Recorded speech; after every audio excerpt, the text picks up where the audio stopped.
नमस्कार, मैं विक्रम। आप देख रहे हैं एग्जाम ट्रिक यूट्यूब चैनल। दोस्तों, बिहार विधानसभा ग्रुप डी का इंटरव्यू चालू है, जो कि 11 से ही स्टार्ट हो चुकी है और लगभग 6 मंथ तक, जो कि स्लॉट बुकिंग का डेट दिया गया था, उस ड्यूरेशन तक लगभग एग्ज़ाम चलेगी इसका। तो आज हम आपको राम बाबू चौधरी से मुखातिब करने वाले हैं कि ये इंटरव्यू दे करके आए हैं। तो कल इनका इंटरव्यू था। स्वागत है राम बाबू जी आपका मेरे एग्जाम ट्रिक यूट्यूब चैनल में। आप बताएंगे कि आपका जो एंट्री हुआ उस किस तरह हुआ है? सबसे पहले मैं गेट पे ग्रिल लगा हुआ था और गेट पे मैं खड़ा था। वहाँ जब मैं पहुँचा वहाँ तो 1-1.5 घंटा लगभग मैं वहाँ खड़ा रहा गेट पे ही। और बहुत सारे लड़के थे वहाँ, बहुत ज़्यादा भीड़ था वहाँ पे, और इस परीक्षा को देने के लिए स्टूडेंट आए हुए थे। उसके बाद जब टाइम हो गया, 1:30 बज गया, रिपोर्टिंग टाइम जब होने वाला था, तो उस टाइम में सबको लाइन में बाहर में ही खड़ा करवा दिया जाता था। ठीक है, उसके बाद बारी बारी से ग्रिल के अंदर आपको प्रवेश करवा दिया जाता था। सभी स्टूडेंट को प्रवेश करवा दिया गया। उसके बाद एक छावनी टाइप का बनाया हुआ था, उसमें कुर्सी लगे हुए थे 700-800 के लग। उसके बाद उसमें आप बैठिए जाके, और बारी से लगभग कितना देर बैठे वहाँ? लगभग मैं 1-1.5 घंटा वहाँ बैठना। वहाँ भी 1-1.5 घंटा लगा? वहाँ भी 1-1.5 घंटा लगा बैठने में। उसके बाद मेरा नंबर आया। जैसे जैसे नंबर आता है वैसे वैसे आप बैठ, वहाँ पे टाइम लग जाता है काफ़ी ज़्यादा, क्योंकि बारी बारी से आता है। तो बहुत स्टूडेंट रहता है, 1300-1400 के लपेट में स्टूडेंट रहता है। सेकेंड सिटिंग में था। और नंबर जो वहाँ पे आता है वो एप्लीकेशन नंबर के अनुसार, या जो आप पहले बैठे हुए हैं? जिसका जो पहले बैठे हुए हैं उसका पहले आएगा। अच्छा, आगे से जो बैठे हुए हैं उस क्रम से आती है? जी, आगे से जो बैठे हुए हैं उस क्रम से आते हैं जी। तो उसके आपका जब नंबर आया उसके बाद हमें एक केबिन नंबर दिया गया। उस केबिन के बाद में फिर रोल नंबर वहाँ नहीं दिया जाता था। वहाँ केबिन नंबर, आपके रजिस्ट्रेशन नंबर को लेकर के वहाँ केबिन नंबर दिया जाता था। उस केबिन नंबर में आपको फिर आगे चल के लाइन में लगाया जाता था। ठीक है, फिर वहाँ 10-15 मिनट तक लाइन में आप खड़े रहो। उसके बाद अंदर जाने के लिए फिर एक गेट बना हुआ है, उस गेट से एंट्री आप फिर अंदर लीजिए। उसके बाद फिर आगे चल के जहाँ अब रोल नंबर आपको दिया जाता है वहाँ भी आपको लाइन में खड़ा होना पड़ता है। ठीक है, उसके बाद आप अंदर जाइए, वहाँ रोल नंबर आपको दिया जाएगा। लगभग 8-10 उस जगह भी आपको रोल नंबर देने के लिए लोग रहते हैं, कर्मचारी, वो आपको रोल नंबर देंगे। उसके बाद आपको फिर वहाँ बैठने के लिए बोलेंगे। आपका जैसे जैसे बारी आएगा, नंबर आएगा, वैसे वैसे आप जाइए इंटरव्यू देने के लिए। ठीक है, केबिन जो है, केबिनों की संख्या कितनी है वहाँ? टोटल केबिनों की संख्या 20 है सर। 20 है? हाँ। जिसमें तो आपका कितने केबिन नंबर में था? सर मेरा 10 नंबर केबिन में 10 नंबर में था। तो जब आप एंट्री लिए तो एंट्री लेने वक्त आपने कुछ अभिवादन जो किया होगा, कैसे किया अभिवादन? जी, सबसे तो पहले मैं अभिवादन, एंट्री जब गेट के अंदर लिया तो मैं आई कम इन सर, तो उन्होंने मुझे बुलाया। फिर उसके बाद मैं बैठा नहीं उनके सामने, उन्होंने मुझे बोला बैठ जाइए, तो मैं बैठा वहाँ पे। उसके बाद उन्होंने सबसे पहले मुझे ये पूछे जो आप कहाँ से आए, तो मैंने बताया उनको समस्तीपुर से आया हूँ। उसके बाद उन्होंने मुझसे पूछा जो आप समस्तीपुर से आए हैं, समस्तीपुर बिहार के जो मुख्यमंत्री थे, समस्तीपुर के कर्पूरी ठाकुर थे, उनके बारे में मुझसे पूछा गया, जो कब बने थे वो मुख्यमंत्री, ये बताया।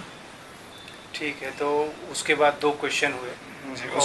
उसके बाद आपके अपने सिलेबस से भी कुछ पूछा गया? जी नहीं, हमको सिलेबस से पूछा नहीं गया था, बस इतना ही पूछा गया था जो मतलब आप पढ़ाई करते हो या नहीं करते हो, ये सब। अच्छा, पढ़ाई करते हैं? जी जी। तो आपने क्या बताया, मैं अभी पढ़ रहा हूँ या नहीं? जी, मैंने बताया मैं अभी BSc क्लियर किया हूँ 2018 में। जी, तो थैंक यू। उसके बाद बिहार से, जैसे आपके समस्तीपुर से पूछे गए, उसके बाद और भी बिहार से कोई करंट अफेयर या कुछ भी? जी, वो भी बिहार से करंट अफेयर भी पूछा जा रहा था। वो आपके राज्यपाल कौन है बिहार के, चाहे बिहार से आपके जो अभी फिलहाल राष्ट्रपति बने हैं रामनाथ कोविंद जी साहब, उनके बारे में भी पूछा जा रहा था। ठीक है, तो बिहार का जो है सो जो भी या तो इम्पोर्टेंट जो भी है लोग उनके बारे में उनके बारे में पूछा जा रहा है। उनके बारे में मतलब जैसे विधानसभा अध्यक्ष भी बिहार के कौन हैं, इस तरह से क्वेश्चन पूछे जा रहे हैं। कुछ केंद्रीय मंत्री के भी नाम कुछ बच्चे को पूछे गए जी, केंद्रीय मंत्री तो आपको भी पूछा गया था? नहीं, मुझे तो नहीं पूछा गया था, लेकिन मेरे बगल वाले केबिन में जो लड़का दे के इंटरव्यू दे के निकला था उससे मैंने इंक्वायरी किया तो वो मुझे बता रहा था कि हाँ केंद्रीय मंत्री से भी पूछे जा रहे हैं। तो हमने जैसे कई बच्चों से मिला तो वो बोल रहे थे कि पेपर भी पढ़ने के लिए दिया गया। जी, पेपर भी पढ़ने के लिए दिया जाता है और कुछ लिखने के लिए भी। आपको वो उनके ऊपर डिपेंड करता है, आपको जो भी या तो क्वेश्चन कर दे बिहार से रिलेटेड कोई भी क्वेश्चन करेंगे या तो बिहार के व्यक्ति के बारे में कोई क्वेश्चन करेंगे आपसे, अदरवाइज कुछ भी क्वेश्चन नहीं होता है। तो मैं बता दूं कि आपको अगर पेपर वहाँ सिर्फ रीडिंग करने के लिए दिया जाता है, ना कि उसका मीनिंग पूछा जाता है। तो बस थोड़ा सा नॉर्मली आपको पढ़ने के लिए बस 10 सेकेंड के लिए कहा जाएगा और कुछ नहीं है। और जैसे आप जो है स्लॉट मतलब एडमिट कार्ड आपका जो डॉक्यूमेंट है, वो डॉक्यूमेंट में क्या क्या लगा? डॉक्यूमेंट में मुझे कुछ भी विशेष नहीं लगा, वो जो मैंने अप्लाई किया था वो लगा था और एक एडमिट कार्ड लगा था, बस यही 2 लगा था। और फोटो के लिए वैसे तो मांगा गया था photo, Aadhaar card, admit card, apply part जो किए थे मैंने अप्लाई किया था उसका भी, तो वो सब कुछ भी नहीं लेते हैं। मेन है एडमिट कार्ड। आप एडमिट कार्ड और एक आधार कार्ड अपने पास रखें बस। तो डॉक्यूमेंट में आपको बस एक एडमिट कार्ड ही विशेष करके प्रमुख है और विशेष करके कुछ नहीं लग रहे हैं, और एडमिट कार्ड पे जो लिखा हुआ है उसको ले लें।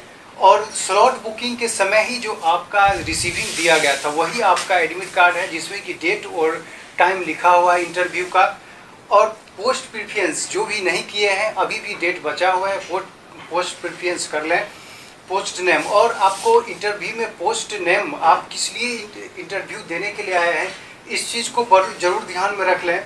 और जैसे ग्रेजुएशन किए हैं तो ग्रेजुएशन कौन सा सब्जेक्ट से किए हैं वो भी कभी वो भी आपसे पूछा कहा जा रहा है। लिखा जैसे कि मैंने और भी लड़कों से रिव्यू लिया तो उसमें ग्रेजुएशन या आप जो आप भी पढ़ रहे हैं, आप बीटेक कर रहे हैं, एमटेक कर रहे हैं, कुछ पीएचडी के भी बच्चे हमें मिले, जो कि बेरोजगारी इस कदर बढ़ चुकी है कि पीएचडी के बच्चे भी मतलब इस पोस्ट के लिए कहे तो इंटरव्यू देने के लिए आए हुए थे।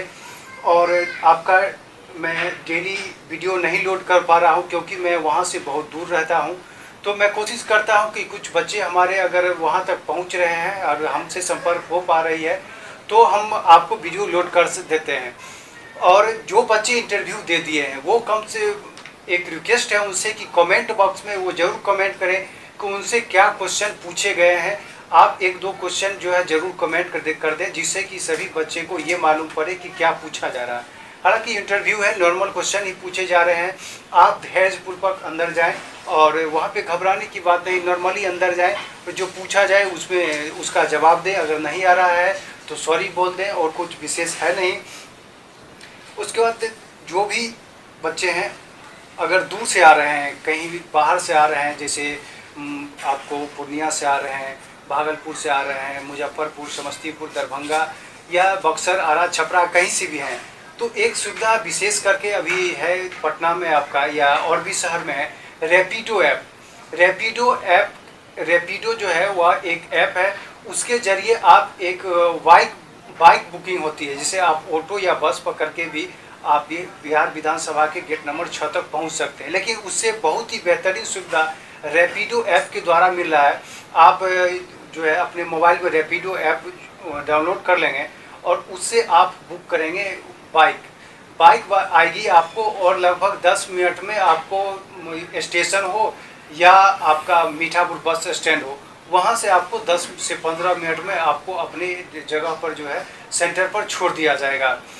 तो अभी विशेष में इतना ही, लेकिन एक रिक्वेस्ट है कि कमेंट जो इस बच्चे का इंटरव्यू हो गया वो कमेंट जरूर। आप मेरे चैनल को सब्सक्राइब करें और अपने दोस्तों को भी शेयर करें इस वीडियो को, वो भी जान पाएँ कि क्या पूछा जा रहा है इंटरव्यू में। Thank you.